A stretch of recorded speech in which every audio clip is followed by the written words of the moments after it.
Hi, good people. Karibuni sana to Marriage is a Scam with a cherry on top.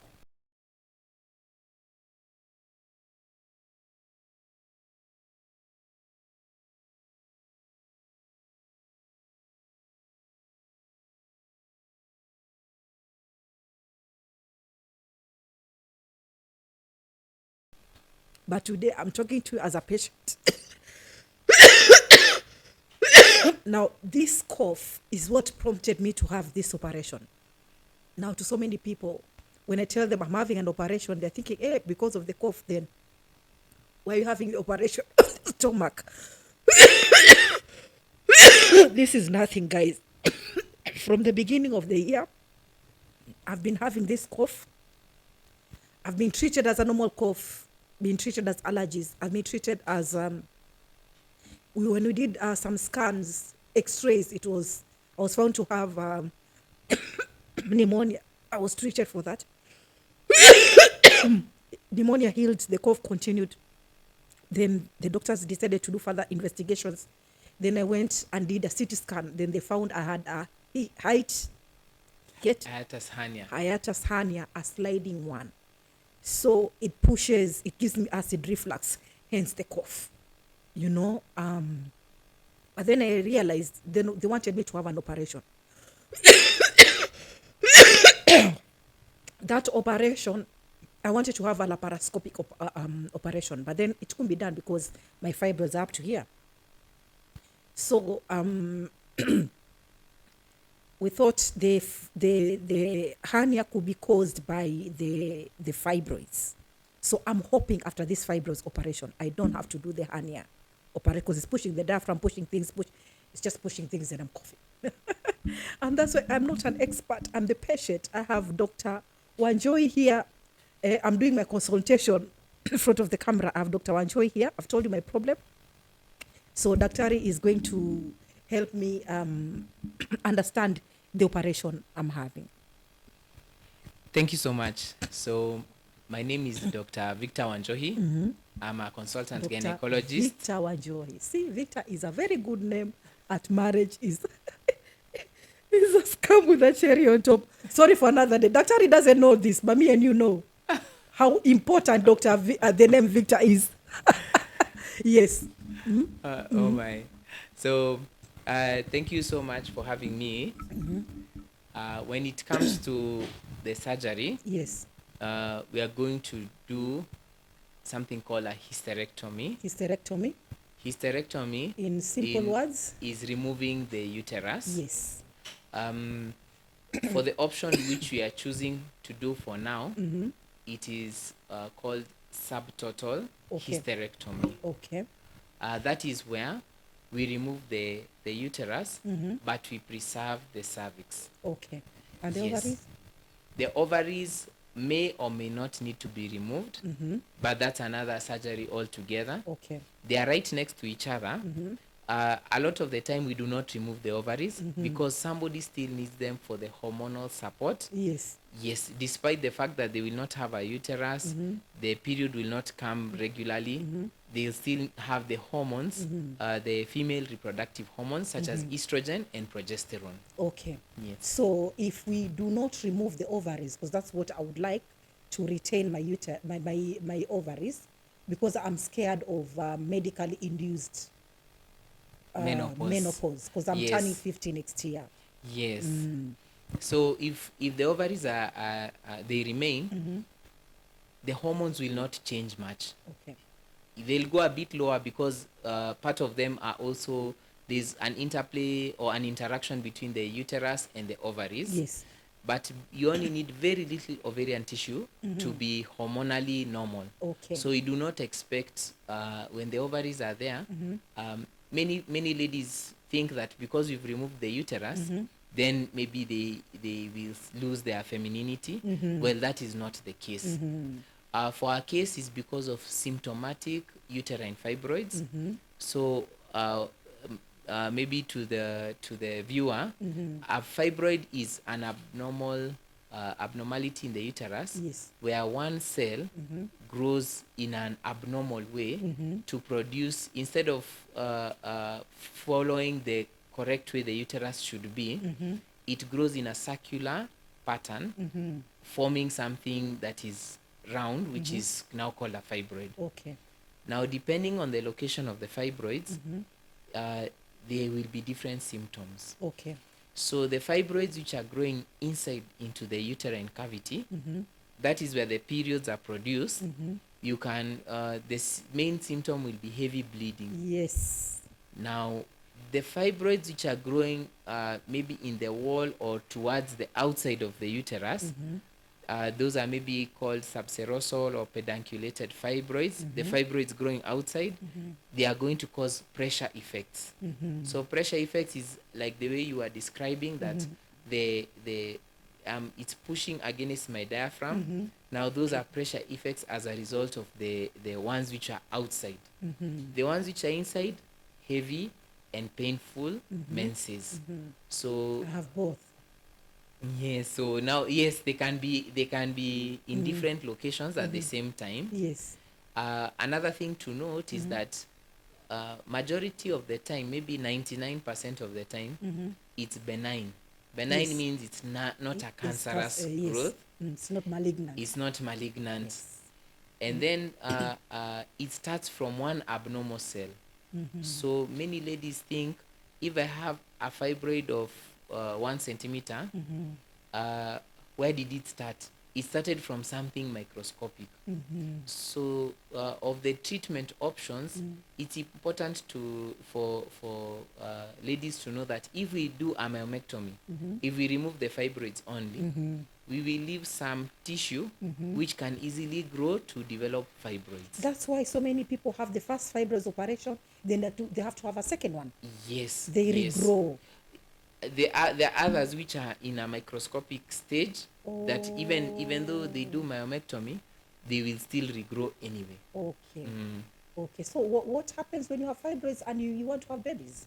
When you're young? Because for me, I'm done with babies.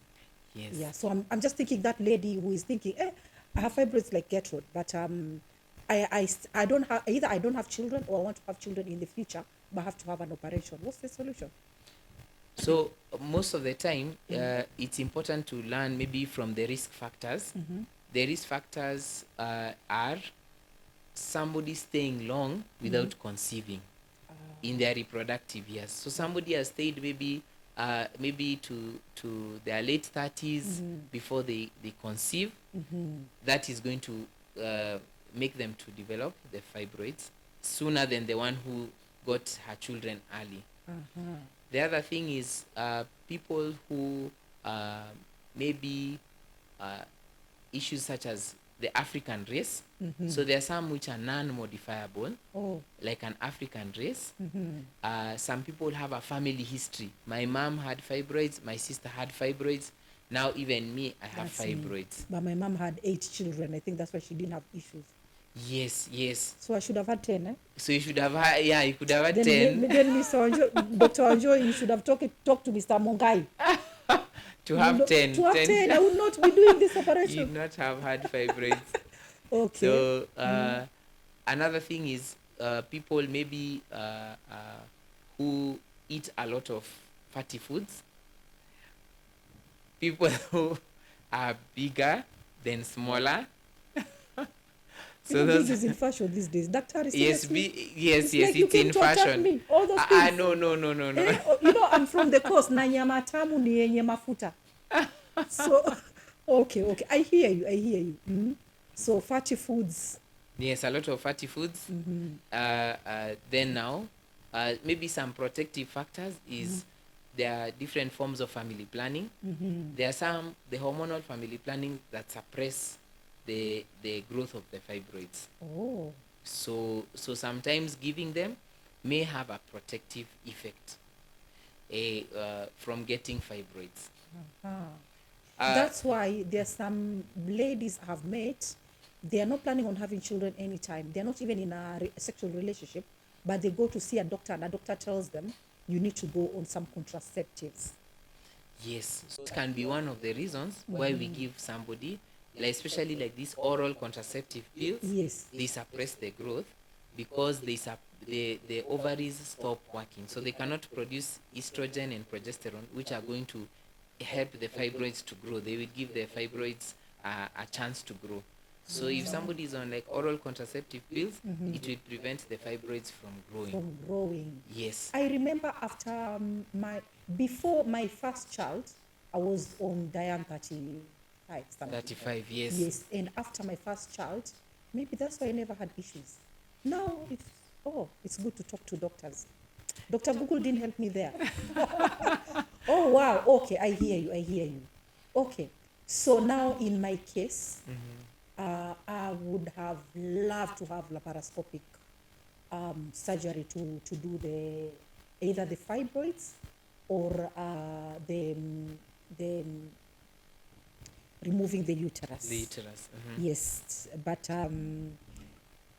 it was not possible. Maybe you can explain. That was ouch. Laparoscopic, I would have healed better.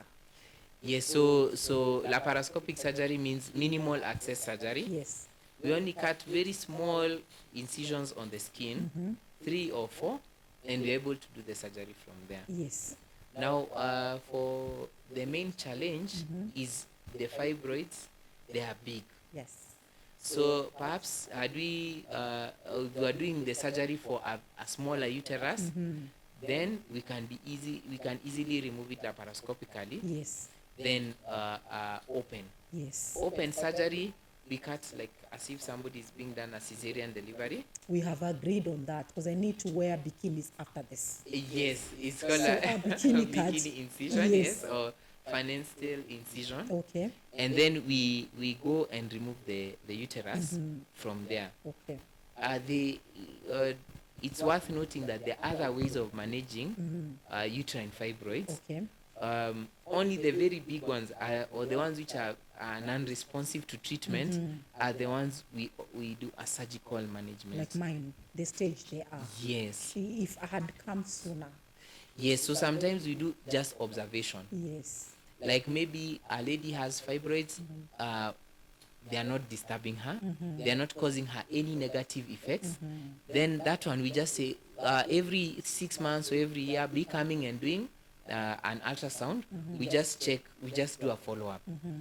Now, if they are causing some symptoms in the initial phases, sometimes you can give non-hormonal medicine, for example, a blood booster for the one who is bleeding heavily, maybe some pain medicine, the one who is having a lot of severe cramps. Now, if these ones are not helping, now we move to hormonal methods of controlling the growth. So it's good you mentioned, medically we can induce menopause by either through surgery or even medically we can give an injection. We shrink the fibroids, but by so doing, we make someone menopausal and for we some all years. know how Mombasa Raha works with menopause. Story for another day. Yes. So it will affect the woman, the whole body. Then the other one is if it's another way is radiologic. So we can go through the veins, we go until we reach the fibroids, and then we release an agent to stop the blood flow to the fibroid. So the fibroid lacking the blood flow, it will shrink. That's the embolism? That's the embolism. My friend had that. Now, the main challenge with that one, we'll have suppressed the growth of the big fibroids. That one is more for someone who wants to preserve their uterus for one reason or another. But if the embolism is done, it still means that because the uterine tissue is left, some will still get a chance to grow. Some will stop growing, but some are going to have a chance now to grow because the other ones have been gotten rid of. Now we have the small ones, now again have a chance to grow. So sometimes you need to go do a repeat surgery after some time. Then now removing the uterus, either laparoscopically or open. Yes, so that the different management options. So for yours, the benefit is we'll remove the whole uterus. So no need to go to again to surgery once again for the same reason for fibroids.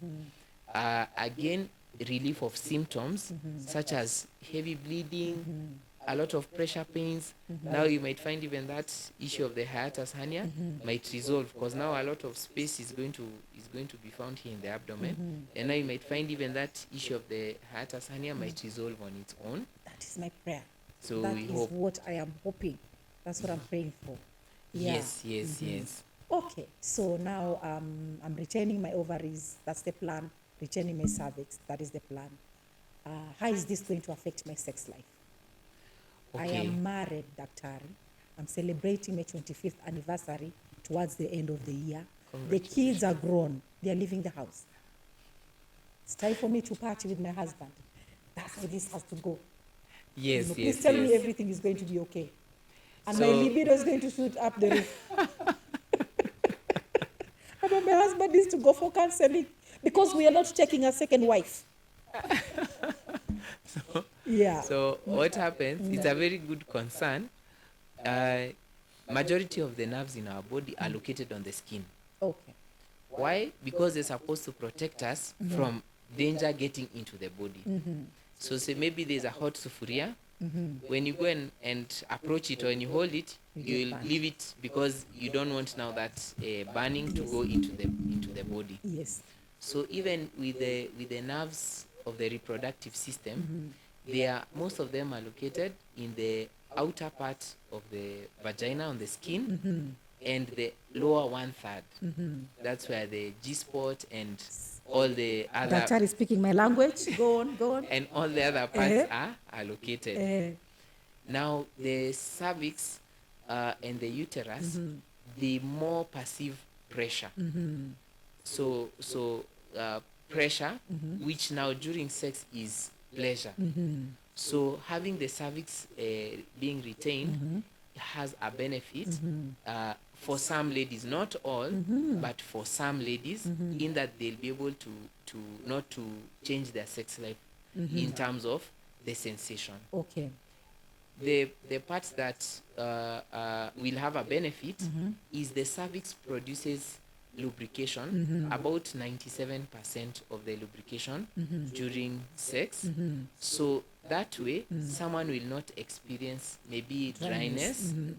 The ones who have their cervix removed, sometimes they'll complain of dryness because 97% of the lubrication has been taken away.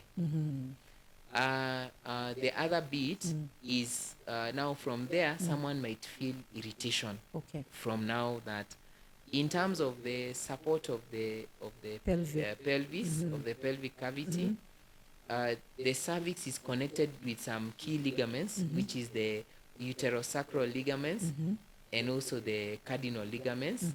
So there are some which go to the side and others go to the back, to the spinal cord, the bones of the spinal cord.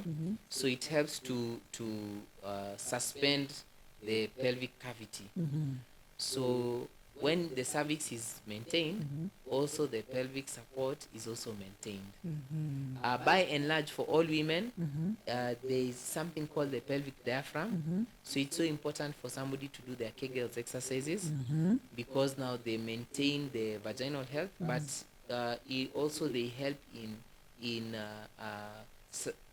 suspending the uterus and the vagina up, not to come down. Yes, so there are some good benefits of leaving the cervix. Yes. Okay. And the uterus, losing the uterus, is that going to affect my sex life? By and large, no. Okay. The way the anatomy is shaped, the uterus is in another direction from the vaginal canal, just to show that it's not in any way related with sex. That's where it's gotta go. It's not worth it for me right now because I'm not having any babies. And see, my sex life is going to be intact. Yes. Though on another front, psychologically, some ladies tend to feel like I've lost part of my womanhood by removing my uterus. Yes. So psychologically, sometimes somebody takes a bit of time to adjust to get the mood back. Okay. Yes. But you can get the mood back through therapy. Yes, even just through like this talk, just by knowing that I might feel that I'm not so maybe so ready to engage in sex because I don't have a uterus. Just knowing that can make somebody to adjust. Okay. Yes. Okay. Wow. So my questions have been answered. I don't know whether yours have been answered. And Mr. Victor Wanjoy is right here. It's a private joke. I hope you don't go to my YouTube channel. I He's must right go and find He's out. right here to answer all your questions, guys. You know, I didn't just want to publicize this for nothing. This is part of my work. I get so many women coming to me. They say, I've had this surgery. They're pinning it on this and this and this. Then you heard it from the doctor. You heard it from the doctor. I'm losing my womb, but I'm still a woman. You will see me. I will go back to heels and red lipstick. And the sex life, I know it will not just happen, boom. I'll not just go back to the game, but with good caring, good healing, talking. And the healing is not just physical, from what I'm understanding. Yes. It's mental and emotional. Asante sana, Dr. Wanjohi. Thank you for even agreeing to do this. Thank you. Know? Yeah. Yes. And I'm sure so many women will be looking for you for this kind of advice. Yes. I just wonder if this, I've gone through so much because of the they kept growing and growing and growing. I wish I had this information. I think I would have made a better decision. I would have. We thank God. We thank God. As you're going to the surgery, we wish you all the best. Thank you. Yes. Asante sana. Yes, we are praying for you for a quick recovery. Everything itenda salama. Asante sana. So guys, subscribe to my YouTube channel, and if there are any questions, please ask them, and I will find a way of hooking you up with Dr. Wanjohi or getting you the right information. Because here, I'm way over my head. I am not a doctor. Like I said, I'm a patient, but I'm in very good hands. The rest, we leave it to God. Asante sana, daktari. Thank you. Thank you.